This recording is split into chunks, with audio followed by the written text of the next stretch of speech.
नमस्कार और आप सबका स्वागत है। आज हम समाजशास्त्र के एक बहुत ही फैसिनेटिंग थियरी पर बात करने वाले हैं। एक ऐसा सिद्धांत जो समझाता है कि हमारी पहचान, हमारा जो सेल्फ है, आखिर वो बनता कैसे है। तो चलिए एक सवाल से ही शुरू करते हैं। कभी सोचा है कि हमारी पहचान मतलब हम कौन हैं, ये एहसास असल में आता कहाँ से है? इसका जवाब न शायद थोड़ा हैरान कर दे। हमारी पहचान का जो सोर्स है वो हमारे अंदर नहीं बल्कि हमारे बाहर है। जी हाँ, बाहर की दुनिया में। ये एक सोशल प्रोसेस का, एक सामाजिक प्रक्रिया का रिजल्ट है। और ये कमाल का आइडिया दिया है समाजशास्त्री चार्ल्स हॉटन कूले ने।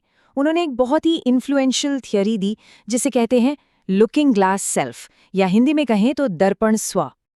अब इसका मतलब क्या है? देखिए, इसका सीधा सा मतलब है कि हमारी पहचान ये नहीं है कि हम खुद के बारे में क्या सोचते हैं। नहीं, हमारी पहचान इस बात से बनती है कि हम क्या सोचते हैं कि दूसरे लोग हमारे बारे में क्या सोचते हैं। है ना कमाल की बात? मतलब हम समाज को, अपने आसपास के लोगों को एक आईने की तरह इस्तेमाल करते हैं और उसी में अपनी शक्ल देखते हैं। और मजे की बात यह है कि कूले ने इस कॉम्प्लेक्स प्रोसेस को 3 बहुत ही सिंपल स्टेप्स में बांट दिया। ये ऐसे स्टेप्स हैं जो लगातार चलते रहते हैं। तो चलिए एक एक करके इन्हें समझते हैं। तो ये रहे वो 3 स्टेप्स। सबसे पहले हम इमेजिन करते हैं कि हम दूसरे लोगों को कैसे दिख रहे हैं। फिर हम ये इमेजिन करते हैं कि वो हमारी उस अपीयरेंस को देखकर क्या सोच रहे होंगे, क्या जज कर रहे होंगे। और आखिर में उनकी उसी सोची हुई जजमेंट के आधार पर हमारे अंदर फीलिंग्स पैदा होती हैं। अब जो पहला स्टेप है ना, वो पूरी तरह से इमेजिनेशन पर बेस्ड है। जैसे मान लीजिए किसी पार्टी में जाना है, तो हम सोचते हैं ना कि हमारे कपड़े कैसे लग रहे होंगे, हमारा बात करने का तरीका लोगों को कैसा लगेगा। ये सब हमारी अपनी कल्पना है कि हम दूसरों की नज़रों में कैसे दिख रहे हैं। ठीक है, इसके बाद आता है दूसरा कदम। अब हम एक स्टेप और आगे जाते हैं। हम अंदाज़ा लगाते हैं कि सामने वाला हमारे बारे में क्या ओपिनियन बना रहा है। क्या वो हमारी बातों से इम्प्रेस हो रहा है? क्या वो हमें इंटेलिजेंट समझ रहा है, या कहीं हमारा मजाक तो नहीं उड़ा रहा? और बस यहीं पर आता है तीसरा और सबसे क्रूशियल स्टेप। उनकी उसी सोची हुई राय के आधार पर हम अपने बारे में फील करते हैं। अगर हमें लगता है कि लोग हमारी तारीफ कर रहे हैं तो हमें गर्व महसूस होता है, कॉन्फिडेंस आता है। और वहीं अगर हमें लगे कि वो हमें नीचा देख रहे हैं तो शर्मिंदगी महसूस होती है, हम झिझकते हैं। तो अब सवाल ये उठता है कि ये जो सामाजिक आईने हैं जो हमारी पहचान पर इतना गहरा असर डालते हैं, ये आखिर हैं कौन? कहाँ मिलते हैं ये आईने हमें सबसे ज्यादा? इसका जवाब कूले देते हैं प्राइमरी ग्रुप्स या प्राथमिक समूह के कॉन्सेप्ट से। ये हमारी जिंदगी के सबसे जरूरी आईने हैं। कौन है ये लोग? हमारा परिवार, हमारे बचपन के दोस्त, हमारे बहुत करीबी पड़ोसी, यानी वो लोग जिनके साथ हमारे बहुत ही क्लोज पर्सनल और इमोशनल रिश्ते होते हैं। कूले तो ये तक कहते हैं कि ये ग्रुप एक तरह की वर्कशॉप है। जी हाँ, एक ऐसी वर्कशॉप जहां हमारे व्यक्तित्व को, हमारी पर्सनैलिटी को गढ़ा जाता है, उसे शेप दिया जाता है।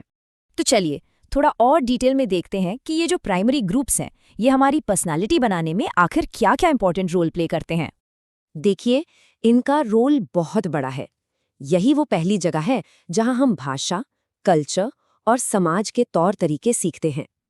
ये हमें इमोशनल सिक्योरिटी देते हैं, प्यार, अपनेपन का एहसास। इन्हीं ग्रुप से हमारे अंदर सही गलत की समझ यानी मॉरल्स डेवलप होते हैं। दुनिया में हमारी पहली पहचान भी तो यहीं से मिलती है ना।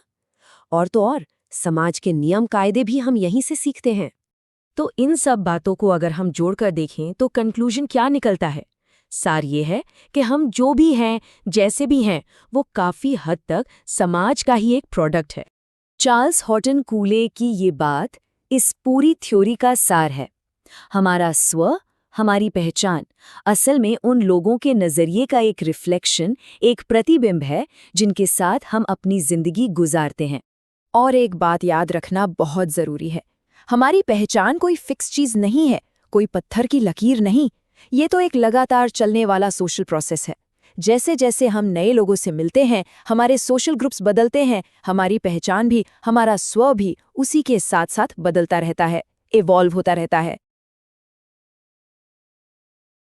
तो चलिए आज एक बहुत ही दिलचस्प कॉन्सेप्ट के बारे में बात करते हैं, लुकिंग ग्लास सेल्फ, या जिसे हम दर्पण स्व का सिद्धांत भी कहते हैं। ये एक ऐसा आइडिया है जो हमारी पहचान की एकदम जड़ पर सवाल उठाता है। मतलब हम जो भी खुद को समझते हैं वो समझ आखिर आती कहाँ से है।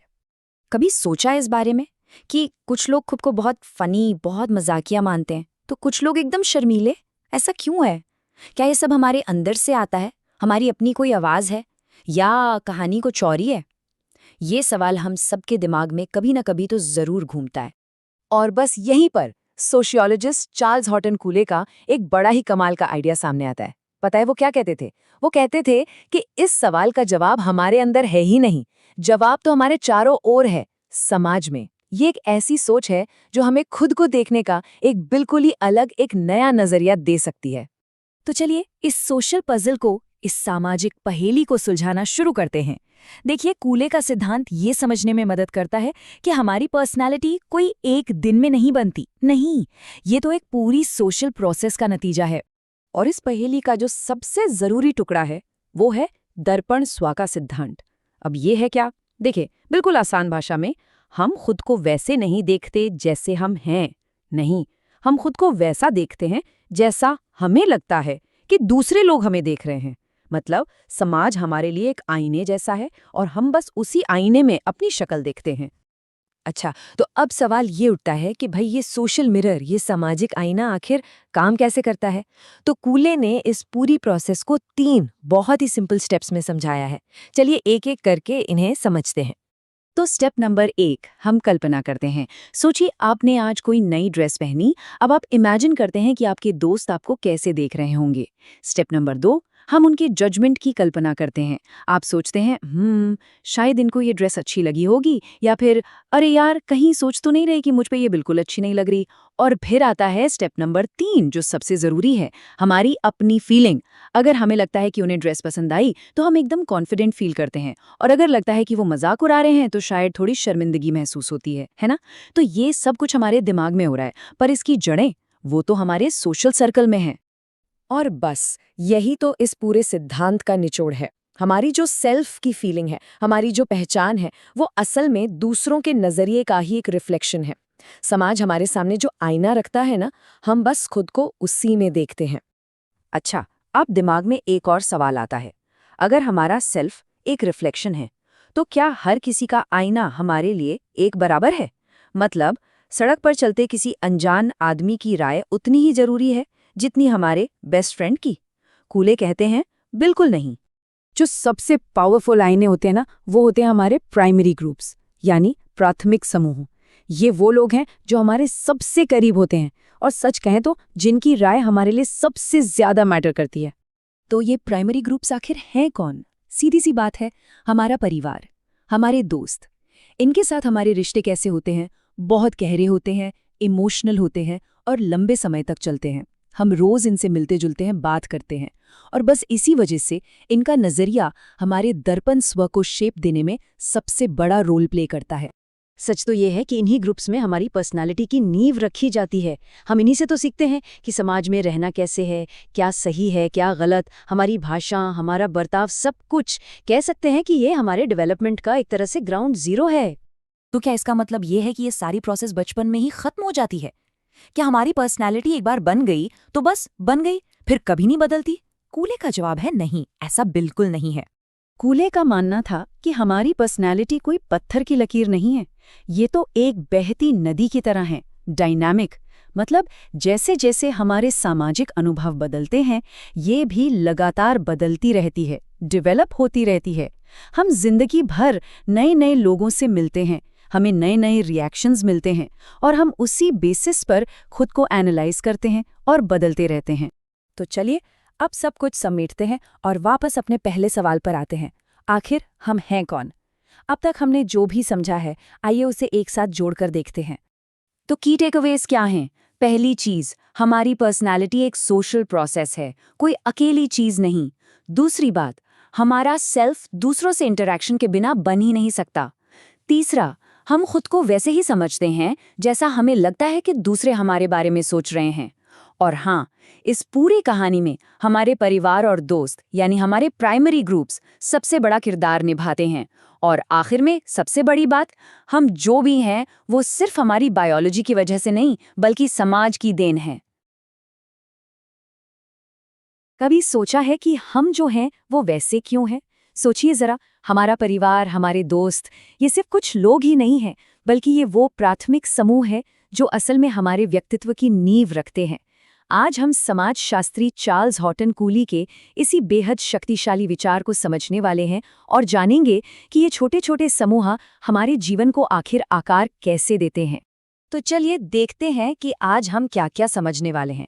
सबसे पहले तो ये जानेंगे कि ये प्राथमिक समूह या प्राइमरी ग्रुप्स आखिर होते क्या हैं।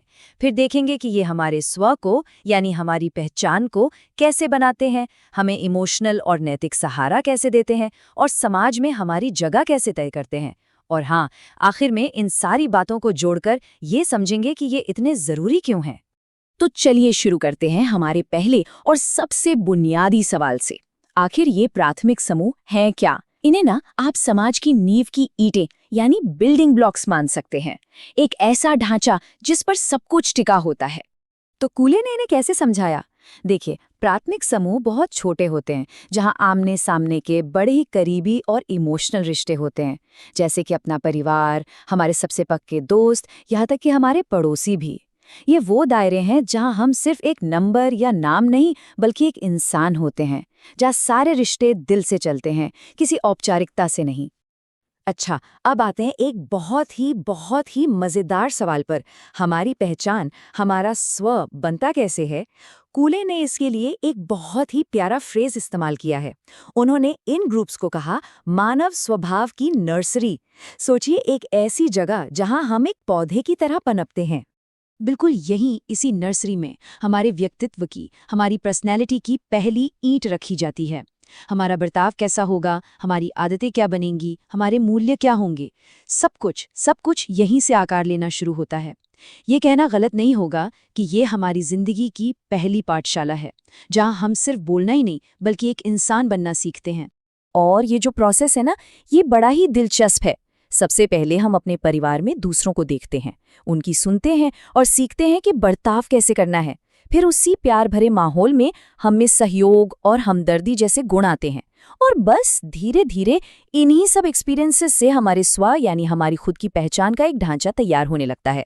तो देखा जाए तो ये जो प्राइमरी ग्रुप्स हैं, यही असल में सोशलाइजेशन यानी समाजीकरण का सबसे पहला और सबसे पावरफुल इंजन है।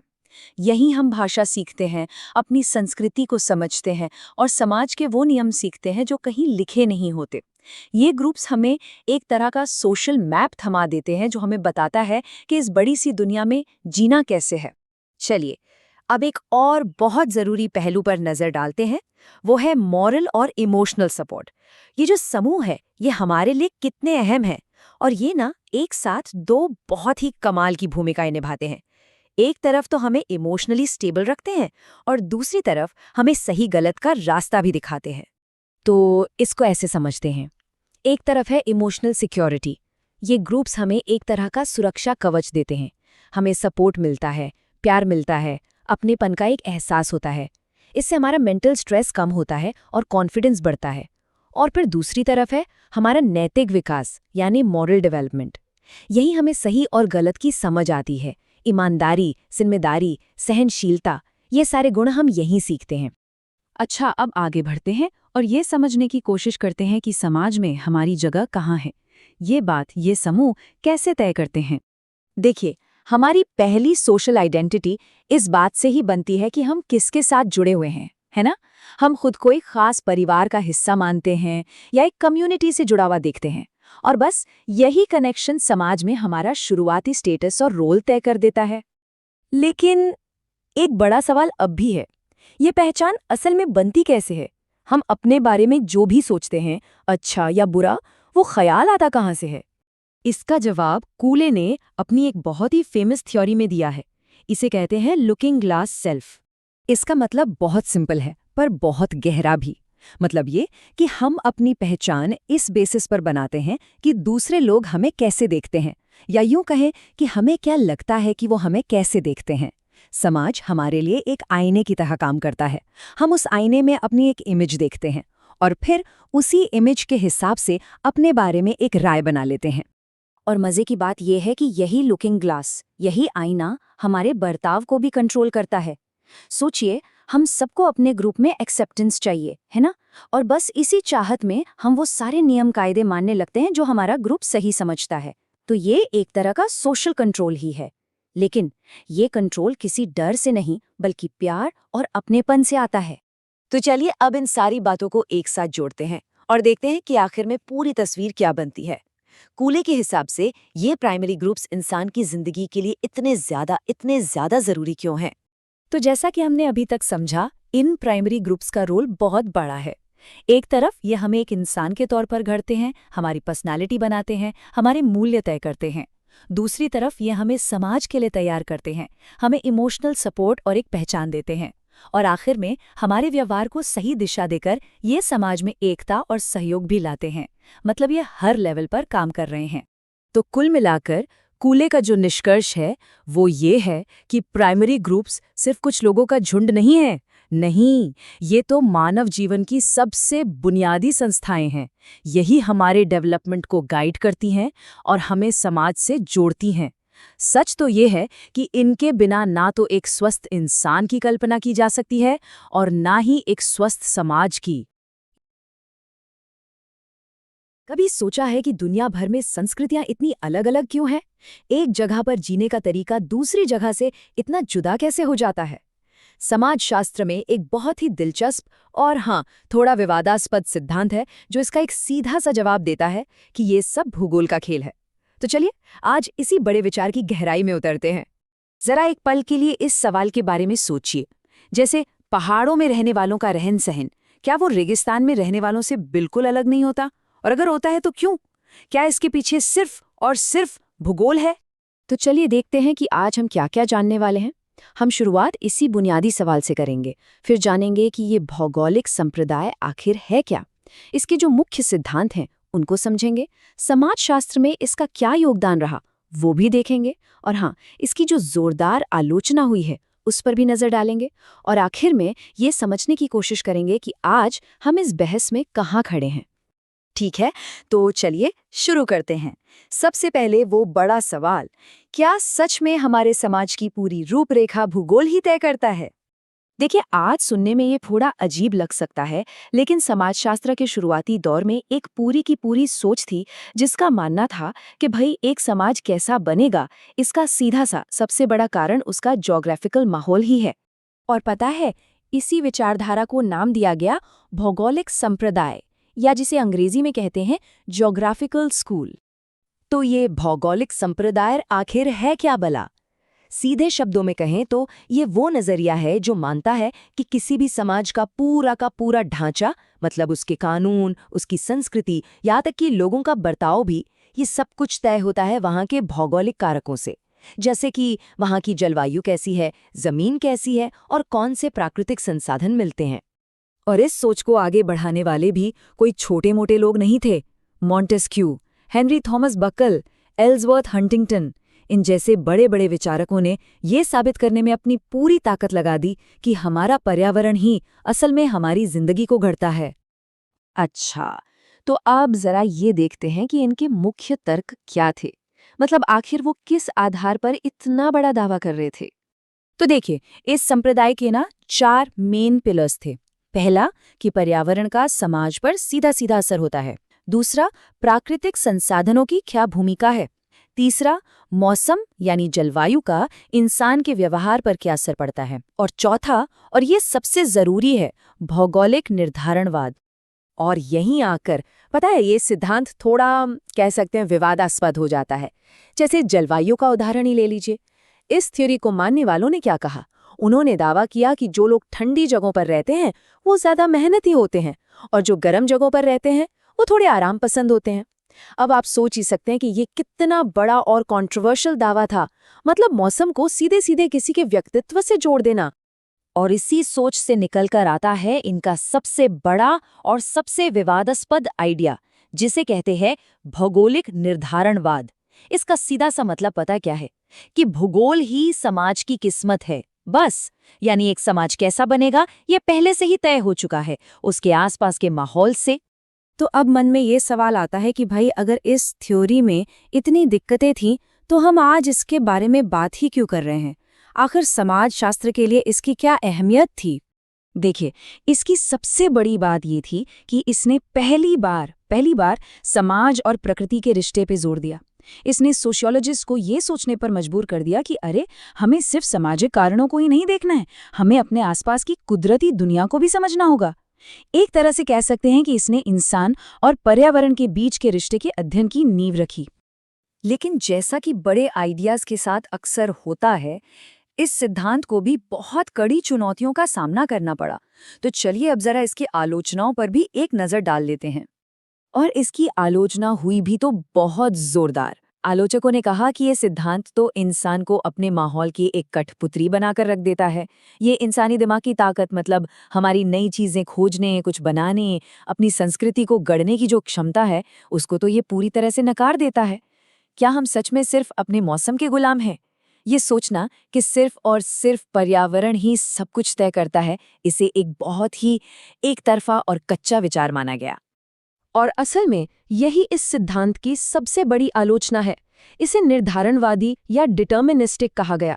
मतलब ये थ्योरी इतनी ज्यादा सख्त है, इतनी कठोर है कि ये इंसान की आज़ादी, उसके इनोवेशन और उसके संस्कृति के असर के लिए कोई जगह ही नहीं छोड़ती। तो भाई इन सारे तर्कों और आलोचनाओं के बाद सवाल ये है कि आज के समाजशास्त्री भूगोल के रोल के बारे में क्या सोचते हैं? क्या वो इसे पूरी तरह नकार देते हैं? नहीं, बिल्कुल नहीं। आज के समाजशास्त्री एक ज्यादा बैलेंस्ड, एक संतुलित नजरिया रखते हैं। वो मानते हैं कि हाँ, बिल्कुल भौगोलिक कारक जरूरी हैं, लेकिन वो एक बहुत बड़ी पहेली का सिर्फ एक छोटा सा टुकड़ा है। किसी भी समाज को अगर पूरी तरह समझना है तो हमें उसके भूगोल के साथ साथ उसके सामाजिक, आर्थिक और सांस्कृतिक इन सभी पहलुओं को साथ में रखकर देखना होगा। भी सोचा है कि समाज को समझने का जो ये पूरा विज्ञान है, जिसे हम सोशियोलॉजी कहते हैं, वो आखिर पैदा कहाँ हुआ और कैसे? तो आज हम उसी जगह की यात्रा पर चलेंगे, फ्रांस, जहां समाज को एक प्रयोगशाला की तरह देखने का एक क्रांतिकारी विचार पैदा हुआ था। और सब कुछ शुरू हुआ इस एक बड़े सवाल से, क्या समाज का वैज्ञानिक अध्ययन मुमकिन भी है? सुनने में आज शायद ये आम लगे, पर उस वक्त ये एक बहुत ही दुस्साहसी, एक बहुत ही बड़ा विचार था। मतलब ये सोचना कि हम इंसानी समाज के नियमों को भी ठीक वैसे ही ढूंढ सकते हैं जैसे भौतिकी प्रकृति के नियमों को ढूंढती है। बस इसी एक सवाल ने एक पूरे के पूरे नए विषय को जन्म दे दिया। तो आज इस सफर में हम क्या क्या देखने वाले हैं? सबसे पहले कि फ्रांस ही क्यों बना समाजशास्त्र का जन्मस्थान। फिर हम मिलेंगे ऑगस्ट कॉम्टे से, जिनकी एक नई दृष्टि थी। उसके बाद आएंगे एमिल दुर्खीम, जिन्होंने इसे एक विज्ञान बनाया। फिर मार्सेल मॉस के उपहार के सिद्धांत को समझेंगे। और आखिर में देखेंगे कि फ्रांसीसी समाजशास्त्र की विरासत आज भी क्या है। चलिए तो शुरू करते हैं पहले हिस्से से। सवाल ये है कि आखिर फ्रांस ही क्यों इस बौद्धिक क्रांति का केंद्र बना? देखिए, फ्रांसीसी समाजशास्त्र कोई रातों रात पैदा नहीं हुआ। इसकी जड़ें कुछ बहुत बड़े विचारों में थीं। पहला था सकारात्मकतावाद, जिसका सीधा सा मतलब है ये मानना कि समाज को भी उसी वैज्ञानिक तरीके से सबूतों के आधार पर समझा जा सकता है जैसे हम प्राकृतिक दुनिया को समझते हैं। दूसरा, समाज में एकता कैसे बनती है इसकी खोज। और तीसरा, समाज के अदृश्य ढांचे को समझने की कोशिश। बस इन्हीं 3 स्तंभों पर पूरी नींव रखी गई। और इस नई जमीन पर पहला बीज बोया ऑगस्ट कॉम्ट ने।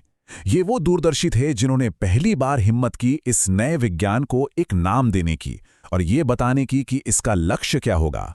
पता है, कॉम्टे ने शुरू में इसे सोशियोलॉजी नहीं बल्कि सोशल फिजिक्स कहा था, और ये नाम ही अपने आप में सब कुछ कह देता है।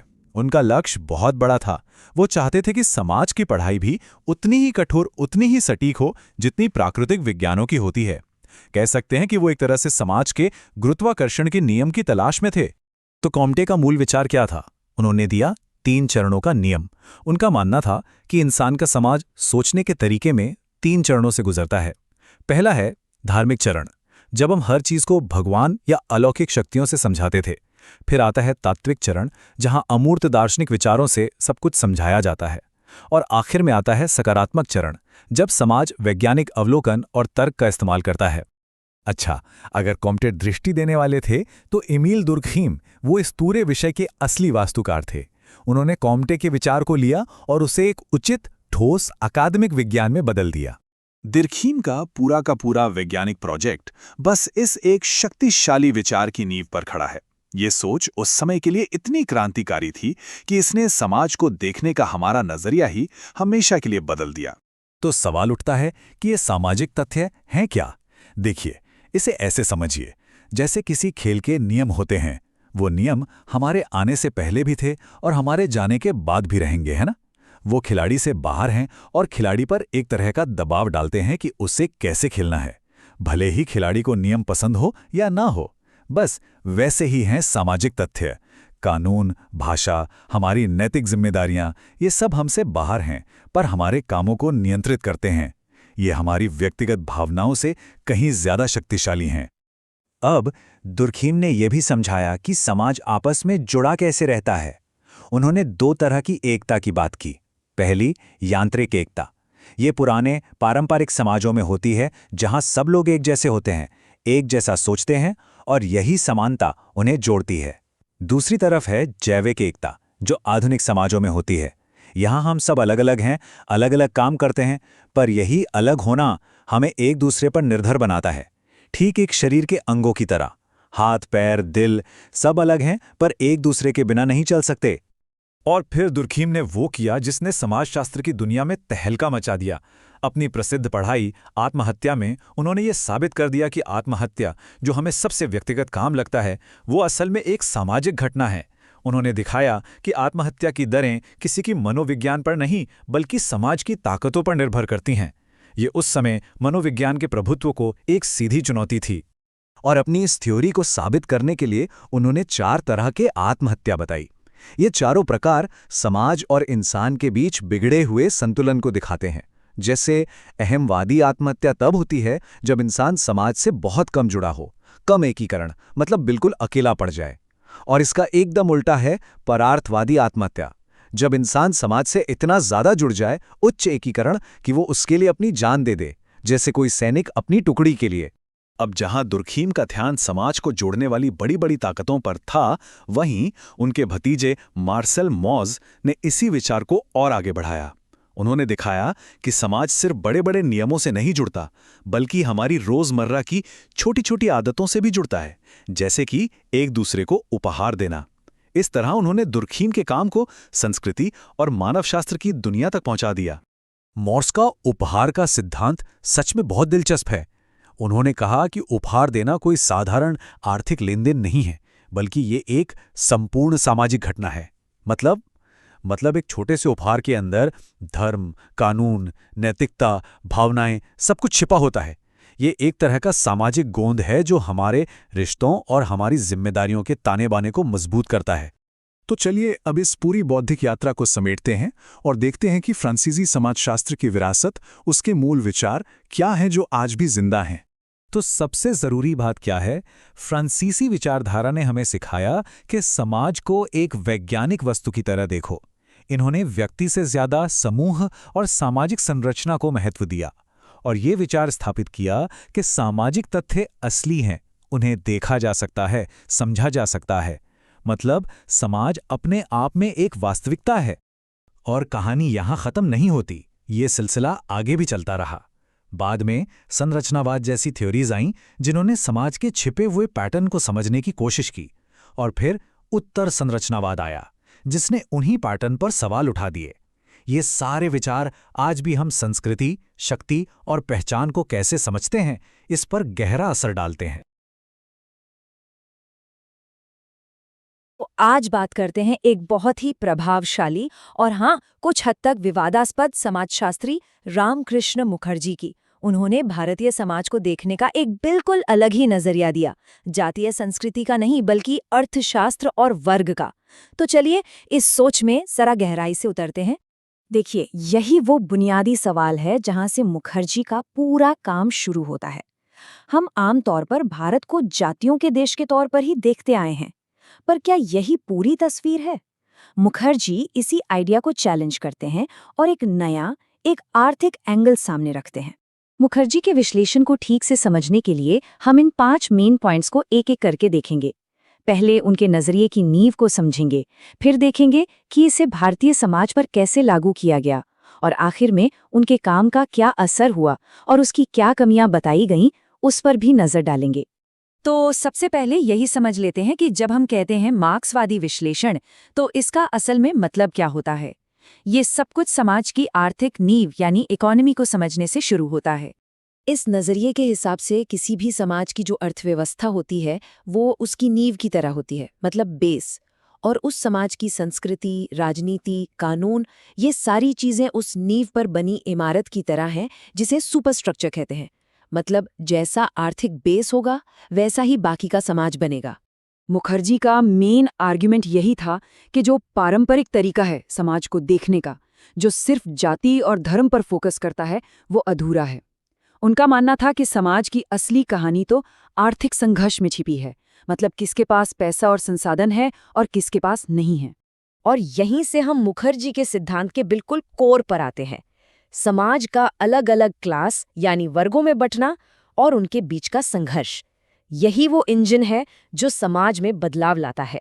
मुखर्जी के हिसाब से इस सामाजिक कहानी में 3 मुख्य किरदार हैं। पहला है शासक वर्ग, मतलब पूंजीपति और जमींदार, जिनके हाथ में जमीन और फैक्ट्रियों का कंट्रोल है। दूसरा है श्रमिक वर्ग, जो अपनी मेहनत बेचकर गुजारा करता है। और तीसरा, इन दोनों के बीच में आता है मध्य वर्ग। तो सबसे जरूरी बात क्या है? वो ये कि इन वर्गों के बीच हमेशा एक खींचतान, एक संघर्ष चलता रहता है। और ये संघर्ष किस बात का है? ये है समाज की दौलत और संसाधनों पर कंट्रोल का। मुखर्जी के मुताबिक यही संघर्ष है जो इतिहास को आगे बढ़ाता है और समाज में बड़े बदलाव लाता है। ठीक है, तो अब जब हम सिद्धांत की बेसिक बातें समझ गए हैं, तो चलिए देखते हैं कि मुखर्जी ने इस मार्क्सवादी फ्रेमवर्क को भारत की अपनी अनोखी जटिलताओं पर कैसे लागू किया। और ये हमें मुखर्जी की सबसे महत्वपूर्ण बातों में से एक पर ले आता है। उन्होंने जाति को सिरे से नकारा नहीं, बल्कि उन्होंने कहा कि जाति जैसी पारंपरिक चीजें असल में आर्थिक सच्चाइयों से बहुत गहराई से जुड़ी हुई हैं। कई बार किसी की जाति उसकी आर्थिक स्थिति तय करती है और कभी-कभी इसका उल्टा भी होता है। मुखर्जी के लिए, चाहे हम गांव की बात करें या शहर की, समाज में जो भी गैर बराबरी है उसकी जड़ आर्थिक ही थी। उनका मानना था कि जब तक हम इस आर्थिक जड़ को नहीं पकड़ेंगे, तब तक हम भारतीय समाज की असमानता को कभी पूरी तरह से समझ ही नहीं सकते। अब अगले हिस्से पर आते हैं, ये देखने के लिए कि मुखर्जी के हिसाब से समाज आगे कैसे बढ़ता है। उन्होंने सामाजिक बदलाव को सीधे सीधे आर्थिक विकास से जोड़ा था। मुखर्जी के अनुसार ये जो बदलाव है ये 3 स्टेप्स में होता है। सबसे पहले इकोनॉमी में बदलाव आता है, जैसे इंडस्ट्रीज लगती हैं। इस बदलाव से समाज का जो क्लास स्ट्रक्चर है वो हिल जाता है। और आखिर में जो शोषित वर्ग हैं उनकी हालत में असल सुधार लाने के लिए पूरे सिस्टम में बड़े बुनियादी सुधार करने पड़ते हैं। तो अब जब हमने उनकी थियरी को ठीक से समझ लिया है, तो चलिए मुखर्जी के काम का मूल्यांकन करते हैं। देखिए, हर बड़े विचारक की तरह उनके काम का जबरदस्त असर हुआ, लेकिन साथ ही उसकी आलोचनाएं भी हुईं। ये टेबल हमें एक बैलेंस्ड व्यू देती है। एक तरफ उनका योगदान बहुत बड़ा था। उन्होंने भारत में मार्क्सवादी समाजशास्त्र को मजबूत किया, असमानता के मुद्दे को सेंटर में लाए और विकास को सामाजिक बनावट से जोड़ा। वहीं दूसरी तरफ आलोचकों का कहना है कि उन्होंने अर्थव्यवस्था पर इतना ज्यादा जोर दे दिया कि जाति, धर्म और संस्कृति जैसे दूसरे जरूरी फैक्टर्स को नजरअंदाज कर दिया। मुखर्जी के खिलाफ जो सबसे बड़ी आलोचना हुई वो ये थी कि उनका नजरिया आर्थिक निर्धारणवादी है। इसका सीधा सा मतलब ये है कि आलोचकों को लगा कि वो ये मान के चल रहे हैं कि बस पैसा और अर्थव्यवस्था ही सब कुछ तय करती है और संस्कृति या धर्म का अपना कोई रोल ही नहीं है। आखिर में हम कह सकते हैं कि इन आलोचनाओं के बावजूद रामकृष्ण मुखर्जी का काम आज भी बहुत महत्वपूर्ण है। उन्होंने भारतीय समाजशास्त्र में पूरी बातचीत का रुख ही मोड़ दिया और हमें मजबूर किया कि हम सिर्फ सतही सांस्कृतिक बातों से आगे बढ़कर उन आर्थिक ढांचों को देखें जो समाज में असमानता बनाए रखते हैं। भारतीय गांवों में असली पावर किसके हाथ में होती है? इस सवाल को समझने के लिए महान समाजशास्त्री एम.एन. श्रीनिवास ने हमें एक बहुत ही जबरदस्त टूल दिया। आज हम उसी कॉन्सेप्ट यानी प्रभु जाति या जिसे डोमिनेंट कास्ट कहते हैं उसे डिकोड करने वाले हैं। तो चलिए इसी सवाल से शुरू करते हैं। गांव में असली शक्ति किसके पास होती है? क्या हमेशा वही जाति सबसे पावरफुल होती है जो पारंपरिक ऊंच नीच में सबसे ऊपर है? एम.एन. श्रीनिवास ने कहा, बिल्कुल जरूरी नहीं। और बस यहीं से ये प्रभु जाति का आइडिया बहुत दिलचस्प हो जाता है। आज हम इसे 5 हिस्सों में समझेंगे। सबसे पहले ये प्रभु जाति आखिर है क्या, फिर देखेंगे कि इसकी शक्ति के स्तंभ क्या होते हैं, समाज में इसका रोल क्या है और इसने परंपरा को कैसे चैलेंज किया, और हाँ, आखिर में इसकी आलोचनाओं पर भी एक नज़र जरूर डालेंगे। तो चलिए अब जरा इसमें गहराई से उतरते हैं। ये प्रभु जाति आखिर है क्या? ये शब्द इंडियन सोशियोलॉजी को एम.एन. श्रीनिवास की ही देन है। अगर आसान शब्दों में कहें तो किसी गांव या इलाके में वो जाति प्रभु जाति है जिसके पास जबरदस्त शक्ति और प्रभाव हो, और इस बात से कोई फर्क नहीं पड़ता कि पूजा पाठ या परंपरा के हिसाब से उसका दर्जा क्या है। और यही सबसे जरूरी बात है। श्रीनिवास ने हमारा ध्यान पारंपरिक दर्जे से हटाकर वास्तविक शक्ति और प्रभाव पर ला दिया। मतलब मुद्दा ये नहीं है कि कोई जाति धार्मिक रिवाजों में कितनी ऊंची है, बल्कि ये है कि जमीन पर असलियत में उसका दबदबा कितना है। तो अब सवाल उठता है कि ये जो वास्तविक शक्ति है ये आती कहाँ से है? ये कोई हवाई चीज तो है नहीं, बल्कि कुछ ठोस पिलर्स, कुछ स्तंभों पर टिकी होती है। ये डोमिनेंस आप कह सकते हैं एक तरह की रेसिपी है। इसमें कुछ चीजें लगती हैं। पहली, संख्यात्मक शक्ति, मतलब गांव में उनकी आबादी कितनी है।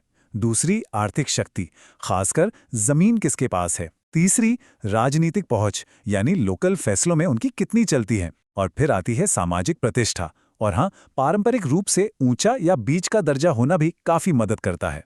लेकिन यहाँ एक बात समझना बहुत जरूरी है। किसी जाति को प्रभुत्वशाली होने के लिए इन सभी चीजों की जरूरत नहीं है। असल में इन फैक्टर्स का एक मजबूत कॉम्बिनेशन होना चाहिए। हो सकता है किसी की आबादी ज्यादा हो तो किसी के पास जमीन और पैसा ज्यादा हो। चलिए अब आगे बढ़ते हैं। ये तो समझ आ गया कि प्रभु जाति बनती कैसे है, पर अब देखते हैं कि ये समाज में करती क्या है। इनका काम सिर्फ पावरफुल बने रहना नहीं है, बल्कि गांव के पूरे सिस्टम पर इनका गहरा असर होता है। असल में प्रभु जाति ही गांव की सामाजिक व्यवस्था को कंट्रोल करती है। जब कोई झगड़ा या विवाद होता है तो वे ही पंच या मध्यस्थ बनते हैं और उनका फैसला आखिरी माना जाता है। इसी दबदबे से वे दूसरी जातियों के तौर तरीकों पर असर डालते हैं और गांव की राजनीति को भी दिशा देते हैं। और यहीं पर एक बहुत दिलचस्प बात सामने आती है। ये प्रभु जातियां अक्सर दोहरी भूमिका निभाती हैं। वे सामाजिक नियंत्रण भी करती हैं और सामाजिक बदलाव भी लाती हैं। मतलब वे चाहें तो पुरानी परंपराओं को मजबूती से बनाए रख सकती हैं और चाहें तो नए विचारों और मॉडर्नाइजेशन को बढ़ावा भी दे सकती हैं। ये जो कॉन्सेप्ट था ये अपने समय में एक तरह से क्रांतिकारी था। इसने जाति व्यवस्था को देखने के पुराने पारंपरिक नजरिए को सीधी चुनौती दे डाली। अब देखिए फर्क कितना बड़ा था। पारंपरिक सोच ये मानती थी कि जाति एक फिक्स्ड धार्मिक सिस्टम है जहां पावर ब्राह्मणों की श्रेष्ठता से आती है। लेकिन श्रीनिवास ने दिखाया कि नहीं, जाति असल में शक्ति का एक डायनामिक सिस्टम है जहां पावर का असली सोर्स पैसा और पॉलिटिक्स जैसे फैक्टर्स हैं। और इसका नतीजा क्या हुआ? इसका सबसे बड़ा नतीजा ये हुआ कि इस थ्योरी ने दिखाया कि पारंपरिक रूप से निचली मानी जाने वाली जातियां भी अगर पैसा और राजनीतिक ताकत हासिल कर लें तो वो भी प्रभु जाति बन सकती हैं। इसने जाति व्यवस्था में एक तरह की हलचल और गतिशीलता की संभावना को सामने ला दिया। अब जाहिर है जब भी कोई इतना बड़ा आइडिया आता है तो उसकी आलोचना भी होती है। तो एक बैलेंस समझ के लिए प्रभु जाति के कॉन्सेप्ट की कुछ सीमाओं को जानना भी जरूरी है। कुछ आलोचकों का मानना है कि ये कॉन्सेप्ट भारत के हर हिस्से में एक जैसा फिट नहीं बैठता। कभी कभी ये आबादी यानी संख्या बल पर जरूरत से ज्यादा जोर देता है। साथ ही शहरों की जटिल दुनिया को समझने में ये उतना कारगर नहीं है। और तो और ये जाति और वर्ग के बीच जो पेचीदा रिश्ता है उसे भी पूरी तरह साफ नहीं करता। इसीलिए कुछ लोग इसे एक ओवर सिंप्लीफाइड कॉन्सेप्ट मानते हैं। लेकिन इन सारी आलोचनाओं के बावजूद एक बात तो तय है, प्रभु जाति का कॉन्सेप्ट आज भी समाजशास्त्र में एक बहुत ही बुनियादी और ज़रूरी टूल है। सच तो ये है कि इसने भारत में जाति और शक्ति को पढ़ने का पूरा नज़रिया ही बदल कर रख दिया।